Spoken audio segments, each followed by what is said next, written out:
합니다. 로마서 6장 12절에서 13절 말씀입니다. 그러므로 너희는 제가 너희 죽을 몸을 지배하지 못하게 하여 몸의 사욕에 순종하지 말고, 또한 너희 지체를 불의의 병기로 죄에게 내주지 말고, 오직 너희 자신을 죽은 자 가운데서 다시 살아난 자 같이 하나님께 드리며 너희 지체를 의의 무기로 하나님께 드리라. 아멘. 오늘 본문 12절에서 우리들의 몸에 대해서 너희 죽을 몸이라고 말씀하시고 있습니다. 그래서 이 시간에는 우리들의 이 몸에 대해서 말씀하려고 합니다. 그러면 오늘 본문 12절에서 너희 죽을 몸이라고 한 것에 대해서 이라고 한 것이 무엇을 뜻하는 것일까요? 이 말씀 그대로 우리의 이 몸은 시한부적입니다. 우리의 이 몸이 100년, 200년 무한적이지 않은데, 그래도 이런 죽을 몸을 가진 우리들에 대해서 에베소 2장 1절에서 이렇게 말씀하시고 있습니다. 허물과 죄로 죽었던 너희를 살리셨도다라고 했습니다. 이처럼 우리 그리스도인들은 몸은 예수님을 영접해서도 우리의 영과 달리 죽을 몸입니다. 다시 말해 우리가 다시 살아나게 된 것이 우리의 영혼이지 이 몸이 아닙니다. 그래서 주님도 니고데모에게 요한복음 3장 6절에서 이렇게 말씀을 하셨습니다. 육으로 난 것은 육이요 영으로 난 것은 영이니라고 하셨습니다. 이처럼 우리가 예수를 믿어 거듭났어도 이 몸까지도 거듭난 것이 아닙니다. 우리의 이 몸이 이런 몸입니다. 이러다 보니 거듭난 사람들도 자칫 잘못하면 세인들 못지않은 죄를 범하게 되는 것입니다. 우리가 내 이 몸을 알아야 합니다. 그리고 이 몸이 하자는 대로 해서는 안 되는 것입니다. 죽을 몸이 하자는 대로 하면 내 영이 죽게 되는 것입니다. 우리 그리스도인들이 이 점을 꼭 기억하고 사는 저와 여러 성도님들이 되시기를 주의 이름으로 축원합니다. 그런데 이 죽을 몸에 대해서 바울이 무엇라고 권면하고 있습니까? 역시 12절에서 죄가 너희 죽을 몸을 지배하지 못하게 하라고 합니다. 바로 이것이 우리 그리스도인의 삶의 방식을 말씀하시는 것입니다. 이처럼 우리 그리스도인들의 삶의 방식은 분명합니다. 이 내 몸이 하자는 대로 해서는 안 되는 것입니다. 왜냐하면 로마서 8장 13절에서 이렇게 말씀하시고 있기 때문입니다. 너희가 육신대로 살면 반드시 죽을 것이로되 영으로서 몸의 행실을 죽이면 살리니라고 했기 때문입니다. 이처럼 우리는 영으로 몸의 행실을 죽이는 삶을 살아야 합니다. 그리고 이 몸을 죄가 지배하지 못하게 해야 하는데 누구에게 이렇게 하라고 합니까? 이것에 대해서 오늘 본문 12절에서 이렇게 말씀하시고 있습니다. 그러므로 너희는 이라고 했어요. 바로 내 자신이 내 몸을 다스려야 한다는 것입니다. 그런데 우리의 이 몸이 매우 강력합니다. 여간에서 이 몸을 다스리기가 쉽지 않습니다.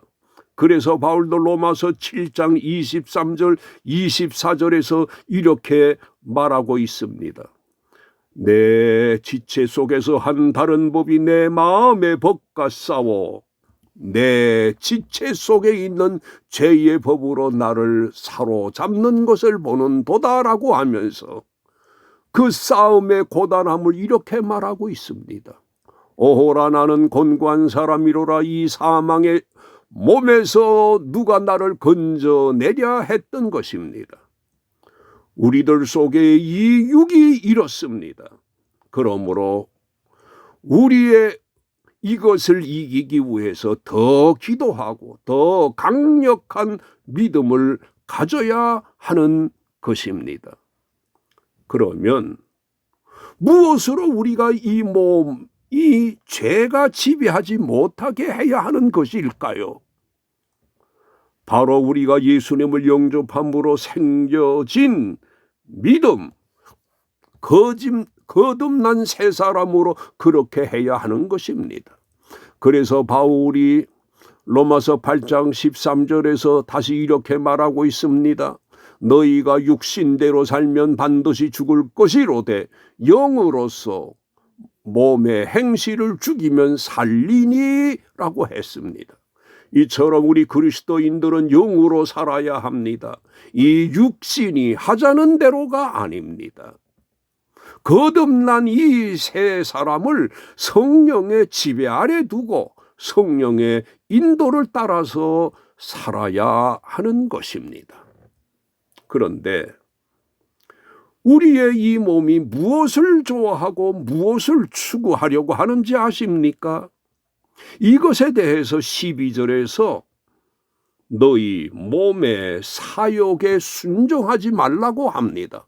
바로 이 말씀이 무엇을 뜻하는고 하면 이 몸이 의보다는 죄를 더 사랑하고 그것을 추구하려고 한다는 것입니다. 이래서 바울이 고린도전서 9장 27절에서 이렇게 말하고 있습니다. 내가 내 몸을 저 복종하게 함은이라고 했던 것입니다. 이처럼 우리 그리스도인들은 다른 사람들이 아닌 나 자신과 싸우는 생활을 해야 합니다. 그리고 바울이 우리의 이 몸을 누구에게 드리라고 합니까?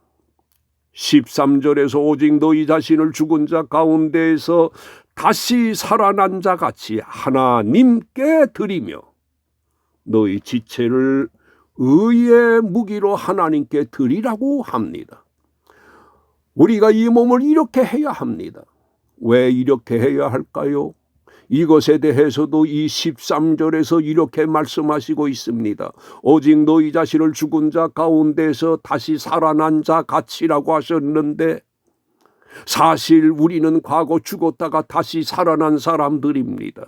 그러므로 우리는 덤으로 사는 사람들이라고 해도 되는 것입니다.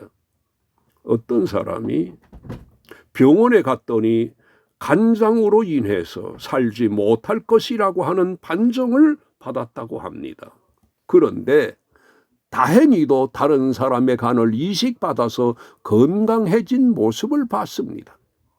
이런 사람의 경우 그는 덤으로 산다고 할 수 있습니다. 그런데 우리가 누구 때문에 다시 거듭난 사람이 되었고 덤으로 사는 사람이 된 것입니까? 하나님께서 그 아들 예수 그리스도를 보내어 주셨고 또 우리들에게 그를 믿는 믿음을 주셔서 거듭나게 된 것입니다.